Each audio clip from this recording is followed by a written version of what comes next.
In today's video, I'm going to be showing you guys how to report a lost or stolen Chase card. The first thing you want to do is act immediately. As soon as you realize your card is lost or stolen, take action to prevent unauthorized use. Legally, you are not liable for any charges made after reporting the lost. The first thing you want to do is contact Chase. So call Chase. For credit cards, dial 1-800-432-3117. For personal banking, which would be debit cards, dial 1-800-935-9935.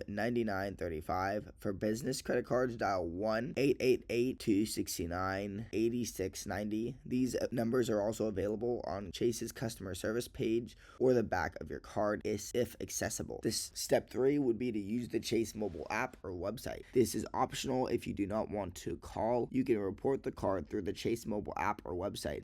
If you're on the app, log into your account, tap more, then select replace cards. Choose the card you want to place and specify the reason, lost or stolen, then confirm your request. If you're on chase.com, log into your account, navigate to account services under more, then select a card and follow the prompts. Then you want to lock your card, so this is a temporary measure.